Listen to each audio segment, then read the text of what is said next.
Assalamualaikum warahmatullahi wabarakatuh. Perkenalkan nama saya Raja Nurul Faria Pratiwi dengan NIM 182231020. Pada kesempatan kali ini saya akan mempelajari bab 9 pada pemodelan fisika, materi pemodelan sistem biologis. Di mana pada bab ini em, dipelajari peran fisika dalam pemodelan sistem biologis, kemudian mekanisme difusi dalam jaringan biologis, model transport fluida biologis sederhana, serta keterbatasan dan validitas model biologis. Nah, jadi sistem biologis itu merupakan sistem kompleks yang melibatkan interaksi antara struktur, proses kimia, dan mekanisme fisika. Nah, meskipun bersifat kompleks, banyak fenomena biologis yang dapat dipahami secara kuantitatif menggunakan prinsip-prinsip fisika. Nah, di sini em, fisika dalam sistem biologis, di mana pendekatan fisika dalam biologi berfokus pada hukum konservasi, mekanika fluida, dan transport massa serta energi. Nah, di sini terdapat beberapa contoh untuk fenomena biologis yang dapat dimodelkan secara fisis. Di antaranya adalah yang pertama difusi oksigen dan nutrisi, aliran darah dalam pembuluh, dan transport cairan antar jaringan. Nah, yang pertama difusi dalam jaringan biologis, di mana difusi merupakan mekanisme utama transport zat pada skala mikroskopik dalam sistem biologis. Difusi terjadi akibat gradien konsentrasi dan dapat dijelaskan menggunakan hukum Fick. Nah, di sini hukum Fick itu hukum Fick yang pertama menyatakan bahwa fluks difusi sebanding dengan gradien konsentrasi dan secara matematis dituliskan sebagai berikut. Nah, ini merupakan persamaan untuk hukum Fick pertama, di mana hukum ini digunakan untuk mendeskripsikan proses transport zat akibat perbedaan konsentrasi dalam suatu medium. Nah, untuk em, variabel-variabelnya diantaranya flux difusi, konsentrasi zat, gradien konsentrasi, dan koefisien difusi. Nah, apa makna fisis tanda negatif? Jadi tanda negatifnya itu em, memiliki makna eh, bahwa arah fluks difusi selalu berlawanan dengan arah kenaikan konsentrasi. Jadi zat akan bergerak dari daerah konsentrasi tinggi menuju daerah berkonsentrasi rendah, sesuai dengan kecenderungan alamiah menuju keadaan yang lebih merata. Jadi secara fisis, hukum Fick pertama menyatakan bahwa semakin besar perbedaan konsentrasi antara dua daerah, maka semakin besar pula laju perpindahan zat di antara daerah tersebut. Di mana koefisien difusi D mencerminkan sifat medium dan zat yang berdifusi. Nilai D yang besar menunjukkan bahwa zat lebih mudah bergerak dalam medium tersebut. Nah, contohnya dalam sistem biologis, hukum Fick pertama digunakan untuk memodelkan difusi oksigen, nutrisi, atau zat terlarut lainnya di dalam jaringan. Jadi, contohnya oksigen berdifusi dari pembuluh darah menuju jaringan sekitarnya karena adanya perbedaan konsentrasi. Model difusi ini memberikan pemahaman fisis awal tentang bagaimana suplai oksigen terjadi pada tingkat jaringan. Nah, kemudian transport fluida biologis, di mana pada skala makroskopik banyak proses biologis yang melibatkan transport fluida seperti aliran darah. Jadi dalam kondisi tertentu, aliran fluida biologis dapat didekati sebagai aliran fluida laminar. Nah, formulasi modelnya, model difusi oksigen dalam jaringan dipertimbangkan difusi oksigen dalam jaringan homogen. Konsentrasi oksigen dapat dimodelkan menggunakan persamaan difusi sebagai berikut. Jadi model ini mengasumsikan bahwa jaringan bersifat homogen dan tidak terjadi reaksi kimia. Nah, lanjut ke bagian kondisi awal dan kondisi batas, di mana untuk menyelesaikan model difusi diperlukan kondisi awal dan kondisi batas. Contohnya konsentrasi awal oksigen dalam jaringan dan konsentrasi oksigen tetap pada batas jaringan yang berdekatan dengan pembuluh darah. Kondisi ini merepresentasikan pasokan oksigen dari sistem peredaran darah. Selanjutnya, model transport fluida sederhana. Nah, untuk transport fluida biologis, model aliran laminar dapat digunakan sebagai pendekatan awal. Jadi meskipun sistem biologis itu memiliki kompleksitas tambahan, tetapi model ini memberikan gambaran fisis tentang hubungan tekanan, kecepatan aliran, dan sifat fluida.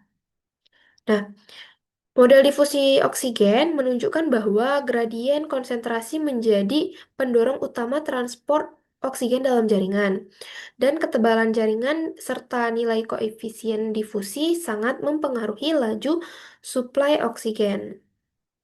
Jadi interpretasi fisis hasil model tersebut harus mempertimbangkan bahwa jaringan biologis itu bukanlah medium ideal.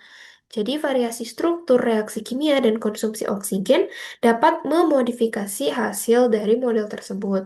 Nah, kemudian untuk keterbatasan dan validitas modelnya, Em, pemodelan sistem biologis ini memiliki keterbatasan yang signifikan, di antaranya asumsi homogenitas jaringan, pengabaian reaksi biokimia, serta penyederhanaan geometri sistem.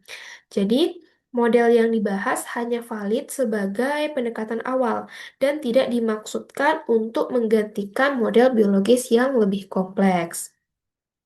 Nah, di sini terdapat tiga pertanyaan, yaitu mengapa pendekatan fisika tetap relevan pada pemodelan sistem biologis, kemudian apa asumsi utama dalam model difusi oksigen dalam jaringan, kemudian mengapa keterbatasan model sangat penting dalam sistem biologis. Nah, di sini saya akan menjawab tiga pertanyaan ini.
Nah, ini merupakan jawaban untuk tiga pertanyaan mengenai pendekatan fisika tetap relevan dalam pemodelan sistem biologis, kemudian untuk pertanyaan asumsi utama dalam model difusi oksigen dalam jaringan, dan em, pentingnya keterbatasan model dalam sistem biologis.